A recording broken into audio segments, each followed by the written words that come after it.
Fala galera, sejam bem-vindos a mais um Pod Oesme e hoje estamos aqui com essas duas queridas aqui, Lucelena e Ana Cláudia. Fala meninas. Tudo bom, gente? Boa tarde, né? Viemos aqui hoje contribuir um pouquinho com o Pod do Oesme, né? Para trazer informações para vocês sobre o que é o Conselho Tutelar. E meu nome é Lúcia, sou conselheira, já há um mandato. Tá bom?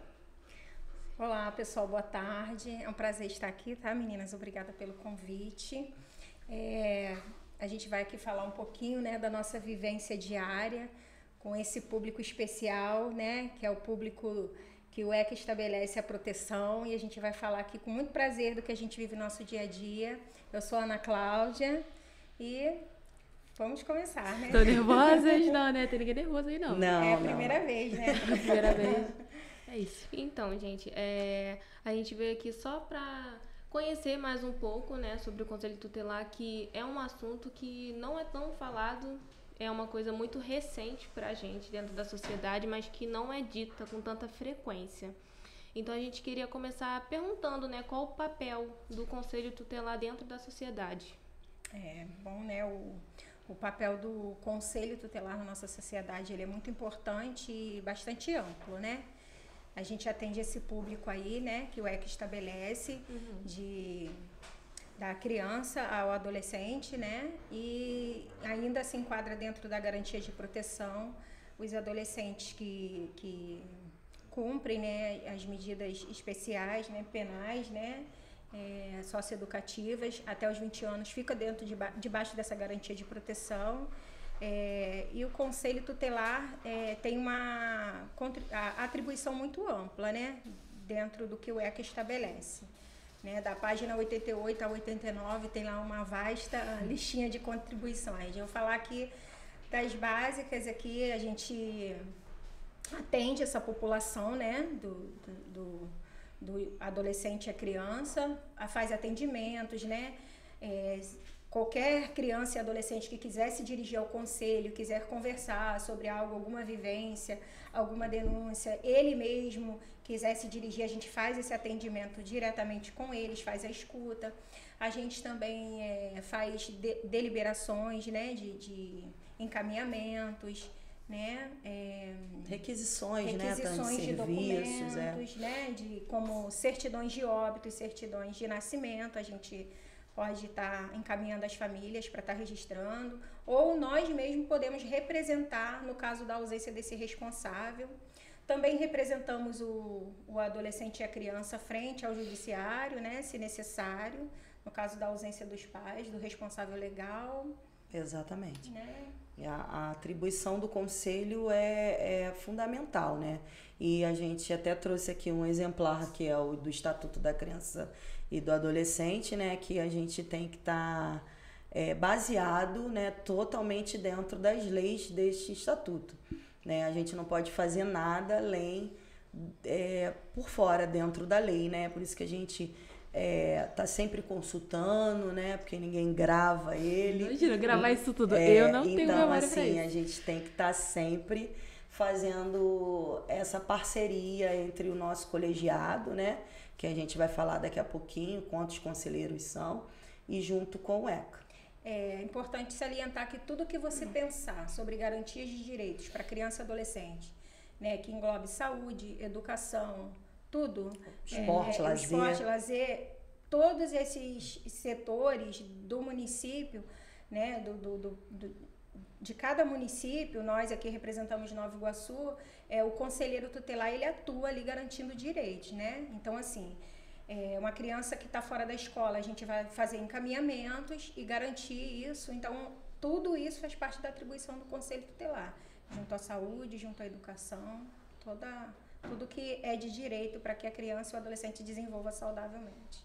Isso é muito interessante. Cara, quantos conselheiros tutelares tem aqui em Nova Iguaçu? Vocês sabem mais ou menos em média? Sim, quantos são? Sim. Nós somos da região de Vila de Cava, onde nós temos 5 conselheiros, né, eleitos, que são eleitos pelo processo de escolha, né, que é uma eleição. E no município de Nova Iguaçu a gente tem 5 regiões com 5 conselheiros em cada região. O total de conselheiros em Nova Iguaçu são de 25 conselheiros, que está defasado, né? Não permite esse número de conselheiros por população. A gente, no último censo, Nova Iguaçu está batendo um censo de mais de 1 milhão de habitantes. E o estatuto, né, o ECA, diz e garante que a cada 100 mil habitantes deveria ter uma região, um conselho tutelar, né? E no nosso município só tem 5, ou seja, nós deveríamos ter 10, né? Então tá atrasado nisso daí, né? E isso depende dos nossos governantes, né? Formalizar mais conselhos tutelares, né? E do próprio CMDCA, né? Que quem organiza essa questão dos conselhos tutelares rever essa questão, né? Porque eles ficam na lei antiga, que, como mencionou o ECA, que é um conselho para cada município. Mas não é assim. Existe a resolução do CONANDA, que diz que para cada 100 mil habitantes, um conselho.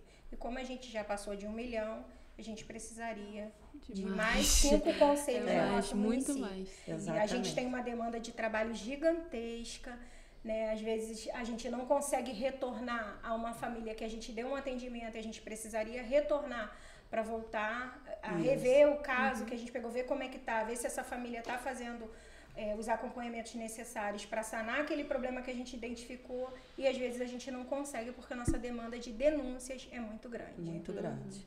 A cada dia, a gente já fez uma estatística no nosso conselho, em média 5, 6 denúncias por dia.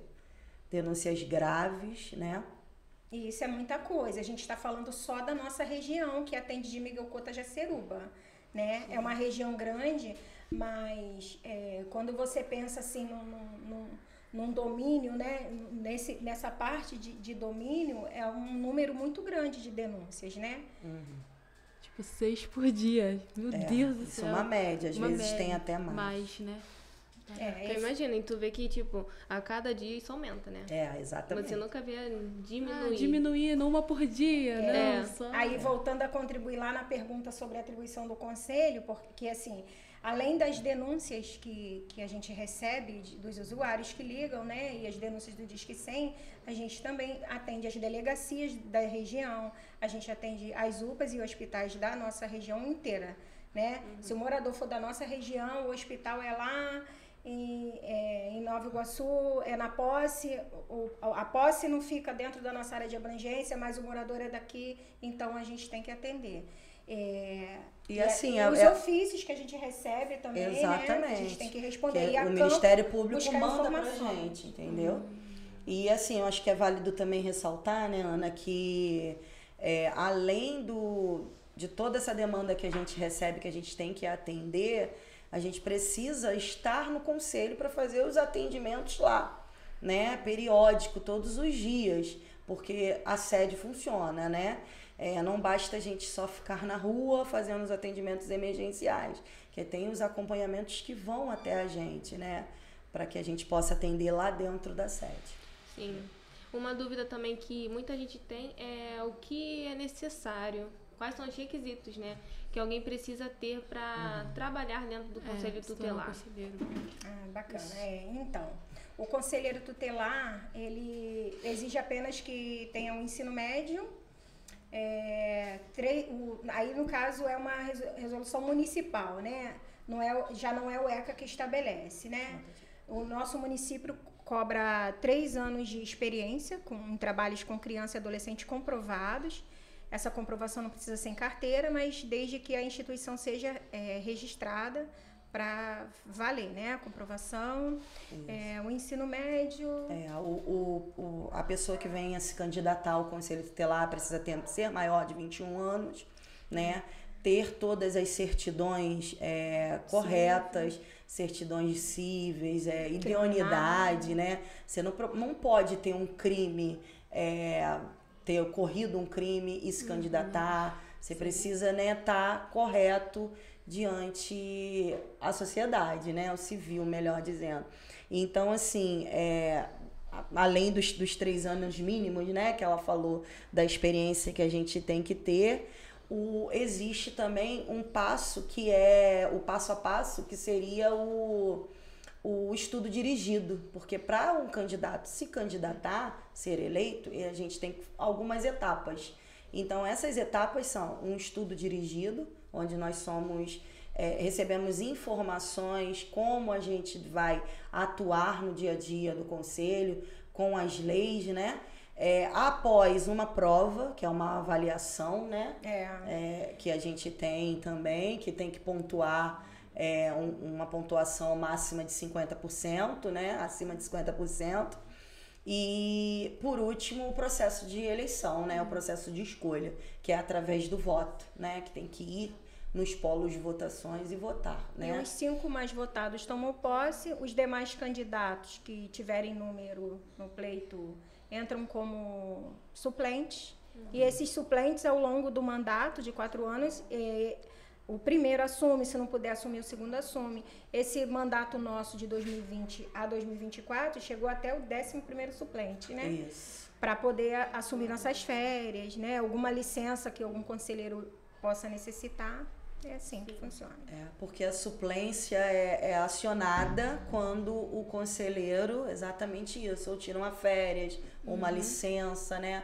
Por ausência de alguma coisa. Aí, após o 5º colocado, que é o 6º, ele é acionado a estar trabalhando no lugar desse conselheiro que ficou afastado, que vai ficar afastado por um tempo. Ah, entendi. E essa prova aí, como funciona? Tipo, quantas questões? Isso. É uma Isso, prova tipo, bem facinha. Assim, facinho como? A prova não é muito difícil, né? A gente tem 20 questões de português. A nível médio. A nível médio, isso. 20 questões do estatuto, esse livrinho lindo aqui. E uma redação, onde eles dão um tema e você precisa desenvolver esse tema, assim como o conselheiro desenvolveria, né? Então, a gente tem que mencionar, de fato, como você resolve aquele problema. Então, essa é a redação. Em 2019, eles deram um estudo de caso, nesse ano eles deram um tema mesmo, né? Esse ano eles deram um tema, exatamente. Então, é mais ou menos, né, por aí. Só que, assim, isso tudo é um município que faz todo esse processo, junto com a Secretaria de Assistência Social, que esse ano ficou envolvida, também trabalhou com todo esse sistema administrativo da prova, né? E junto com o Conselho da Criança e do Adolescente, que é o Conselho Municipal, que se chama o CMDCA. É o conselho que rege os conselhos tutelares. Isso. Esse ano a gente baixou o número de eleitores, né? Isso. Em 2019 a gente teve 5% da população iguaçuana indo para as urnas. Esse ano apenas 2%, Esse ano apenas 2%. Isso do município todo de Nova Iguaçu. 2%. Mas isso a gente teve atribui, 20 e poucos mil eleitores só. A gente atribui também a um dia de muita chuva. Foi mau tempo, né? Que foi no dia 1º de outubro que foi as eleições. Já passou, né? Choveu a manhã inteira e uma parte da tarde também. Isso. Muitas pessoas desistiram de votar. Foi um dia difícil. Entendi. Qual é o subsídio do cargo? Então, o Conselho Tutelar ele não tem salário, né? Ele tem uma ajuda de custo que também é estabelecida pelo município, né? Aqui em Nova Iguaçu a gente está numa faixa de 2 salários, pode-se dizer, né? Só que também não é mencionada como salário mesmo. É ajuda de custo mesmo. Nosso contra-cheque vem assim. A gente tem direito a 1/3 de férias, que é o que o município paga. E só. Não temos adicional noturno. Não, entrou o adicional. Não recebe nada. Aí entrou agora uma parcial, né, de um adicional noturno, onde nós trabalhamos todos os dias. Esse trabalho do Conselho Tutelar também é válido informar que ele é exclusivo, a gente não pode trabalhar em outro lugar. Ele exige exclusividade da gente, entendeu? Ligou, tem um chamado, é o nosso plantão, a gente precisa atender. Qualquer hora que for. É amor, né? Pelo trabalho, porque a renda, o negócio... Aí isso resume em um atendimento noturno para cada conselheiro semanal, né? Cada um de nós faz um noturno semanal e um mensal. final de semana inteiro. A gente pega um plantão no sábado de manhã e esse plantão só termina na segunda pela manhã, né? Aí começa o semanal de novo. E aí a gente tem uma contradição, assim, né? Com essa... não é profissão, né? Ser conselheiro tutelar não é profissão, é uma condição.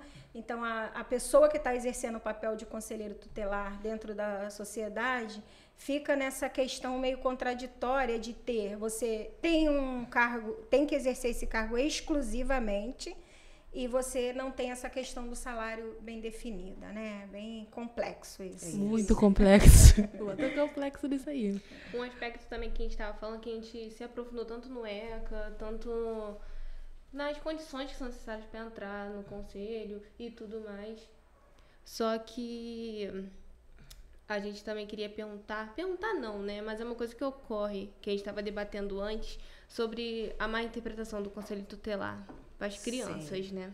É porque às vezes serve pra botar medo. Vou te levar no conselho tutelar, vou fazer isso. Só que na verdade nem é isso, né? Mais pra proteger como, né, acontece isso. É um órgão garantidor, né? Garante a proteção da criança e do adolescente. E não é dos pais, hein? É da criança e do adolescente. E muitos pais usam isso como um órgão assustador, né?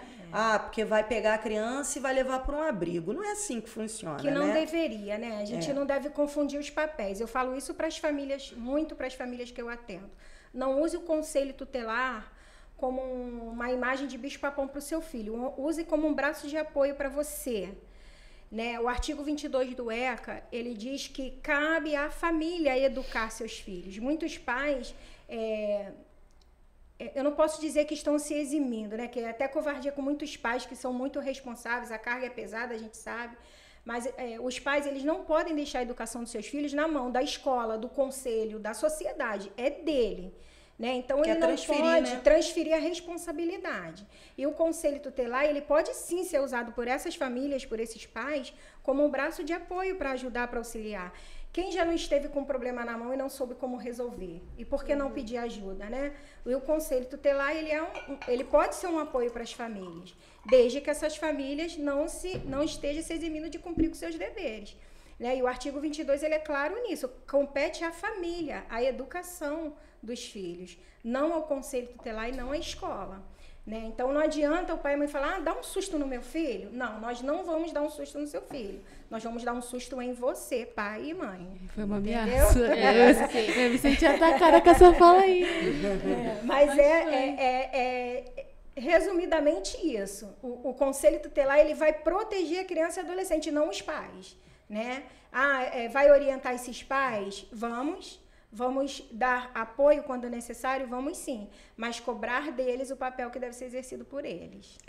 Do mesmo jeito que eles têm os direitos, né? O adolescente, a criança, tem os deveres, né? Que devem ser cumpridos, né? Esses deveres sendo esses direitos sendo tirados, que é dos responsáveis, aí sim entra a atuação do conselho tutelar.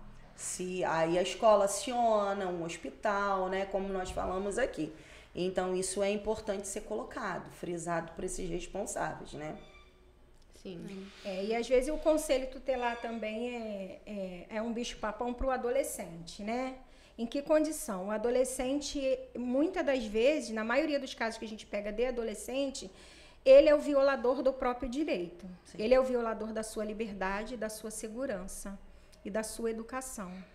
Né? Então, muitos adolescentes rejeitam o nosso atendimento ou tem medo, vai me prender, não é isso, né? O conselho não tem esse poder.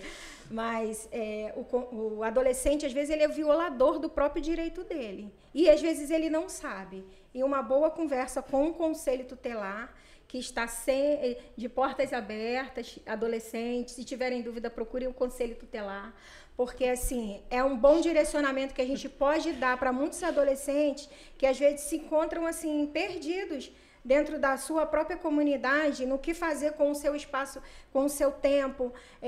Eu não quero ir mais para a escola, porque às vezes é só uma confusão de ideias, é uma coisa momentânea, e você vai tendo um bom papo com a assistência social dentro do conselho, com os psicólogos que a gente tem preparados lá, e com nós mesmos, os próprios conselheiros, que sabemos fazer uma boa escuta, para poder te orientar sobre como você viola o seu próprio direito. E é bastante válido, né? Essa conversa, essa mediação, né?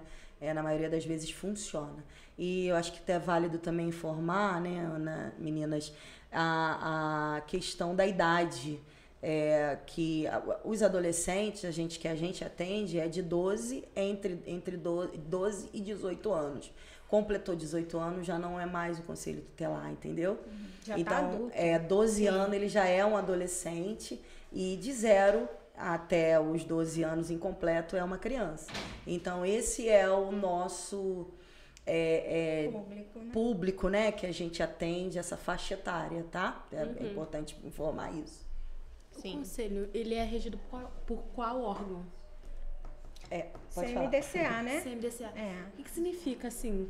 Nunca escutei falar, nunca ouvi falar, então muita gente ali acredita que talvez não saiba. A senhora pode explicar um pouquinho pra gente sobre? CMDCA, Conselho Municipal da Criança e do Adolescente. É um conselho que está dentro do município. O município de Nova Iguaçu, ele tem vários conselhos, e esse conselho é o que direciona aos da criança e do adolescente. Então, o conselho tutelar, ele existe lá dentro, uma subsecretaria, a qual a gente tem que se direcionar, né, acionar pedidos, tudo isso é com o conselho da criança e do adolescente, que é o CMDCA. Sim, entendi. Então, a gente fez uma dinâmica aqui, né? Fazer um quadro bem rápido aqui com vocês. Pra dar uma finalizada legal. Ó, gente, vai funcionar assim, tá? Aqui tem vários papelzinhos com algumas perguntas que a gente selecionou.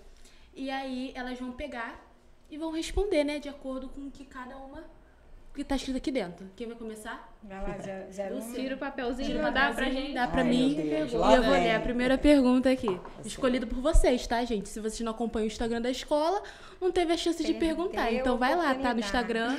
Vamos lá. Já teve algum caso que vocês tiveram receio de atender?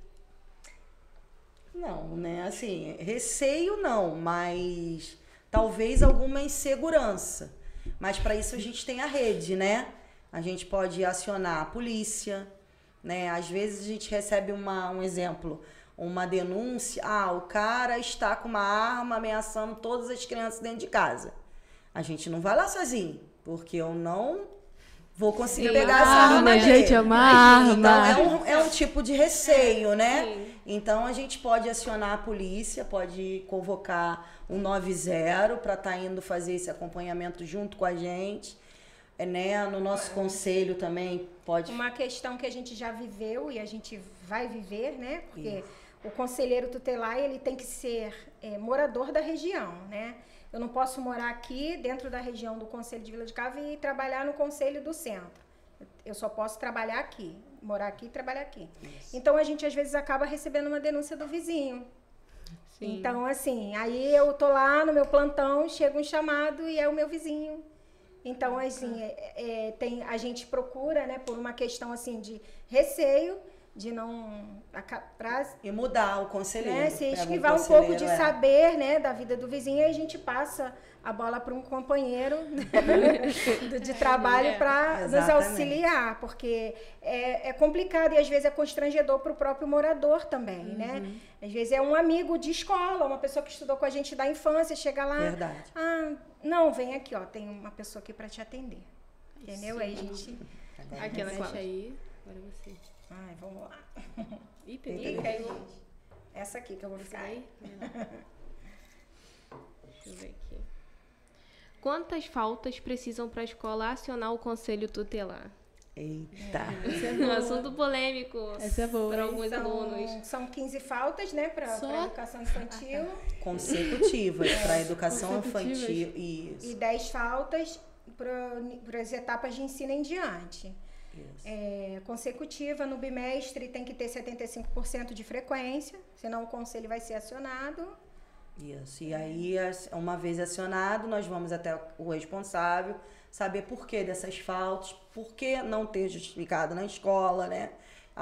Algumas escolas acabam tendo a desistência, né? Porque tem que lançar a desistência no sistema e abrindo vaga novamente para outros alunos. Por isso que deve acionar. Na maioria das vezes, a gente recebe esse documento no conselho, nós vamos e algo muito sério está acontecendo. Ou é uma saúde que não está sendo acompanhada, né? Um tratamento que não está sendo levado a sério. Por isso, a ausência na escola. Entendeu? Então, assim, é preciso ir lá, verificar, dar os encaminhamentos devidos. Se esse responsável não está não está levando para a escola e não está fazendo nada, esse responsável ele pode ser advertido, né? Ele pode ser encaminhado um relatório nosso para o Ministério Público, onde outras instâncias vão acionar esse responsável. Entendeu? Eu vou somar aqui que nesse mandato de 2020, que vai encerrar agora em janeiro de 2024, nós fizemos reuniões em quase todas as escolas que a gente atende no nosso município, na nossa região de atendimento. O Conselho de Vila de Cava atende 43 escolas, né, somando as estaduais e as municipais. E ainda tem a rede particular, que algumas já também nos acionou para palestra, para reunião de pais, né? Então, e ao longo desse mandato, a gente observou que na maioria das vezes é gerado um documento de FICAI por falta de comunicação da família com a comunidade escolar, com a direção escolar. Então, é importante que os pais, mesmo que o meu filho deu uma dor de barriga hoje, eu não levei para a escola. A falta, vários diretores já disseram isso para a gente. A falta ela não é justificada só quando os pais têm o comprovante da consulta médica. Mas ele chegar na escola e falar, olha, o meu filho hoje não assistiu aula porque ele teve esse problema. Então, a sua falta vai ser justificada. É sempre importante procurar a direção escolar para conversar sobre a situação que seu filho está vivendo, para não gerar uma questão de chegar ao ponto de ter que acionar o conselho. A distância das famílias com a direção escolar é algo muito prejudicial para o desenvolvimento da criança. Exatamente. Tem que haver aquela comunicação, né? Vamos lá, próximo papelzinho. Coisa linda. Vamos aí, essa aqui é grande. Vamos lá. A escola pode acionar o conselho por conta de violência contra uma criança antes de convocar a família ou só se houver reincidência? A escola deve acionar. Não precisa reincidência. A escola notou que essa criança está sendo vítima de violência. E lembrando, pessoal, a escola também é órgão garantidor de direitos, tá? A escola é um espaço também de garantir direito da criança e adolescente, não só no aprendizado.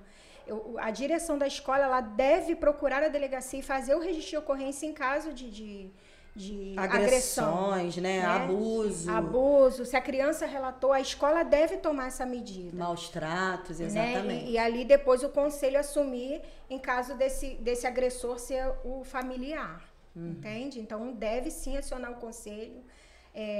No caso de suspeitar, pode ser feito encaminhar um relatório. Mas no caso de já da criança falar e a escola ver que houve agressão, aí vai haver averiguação, entendeu? Um registro de ocorrência. Mais um. Aqui.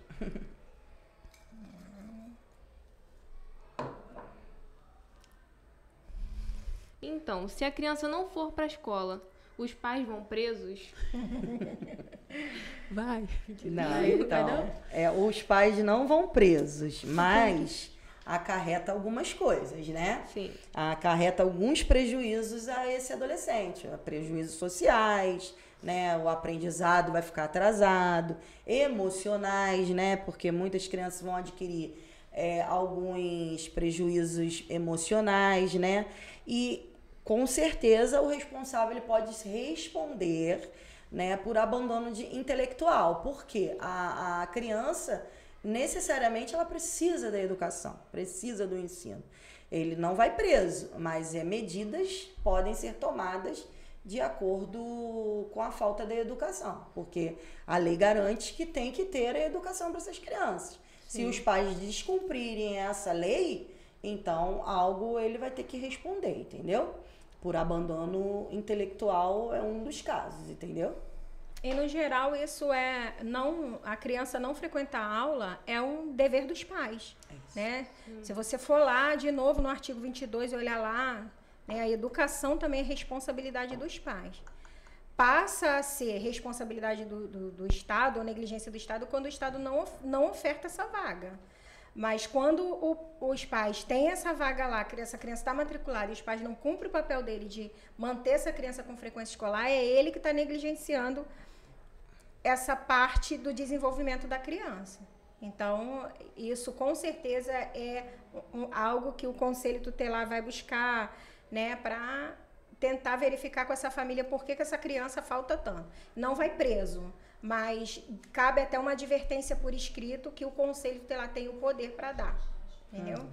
Mas seguro deixar os filhos ir para a escola e tá tudo bem, né? Vai, próxima pergunta. Vamos lá, pegou aí. Vamos ver aqui. Se a gente souber de alguma criança que sofre maus tratos, como faz para denunciar? Isso é muito importante. A gente tem um número simples e fácil, que é o 100, né? É só ligar o 100 em qualquer telefone, que vai cair numa central dos direitos humanos, onde vai receber essa informação, essa denúncia, e sem identificação do denunciante. É totalmente anônima. Liga para lá que você vai fazer a denúncia. E vai ser direcionada para a região dessa criança, da abrangência dessa criança ou adolescente, né? O endereço. Mas também pode estar indo na sede do Conselho Tutelar, que fica na Rua Cândida, né? Aqui em Vila de Cava, no número 146, tá?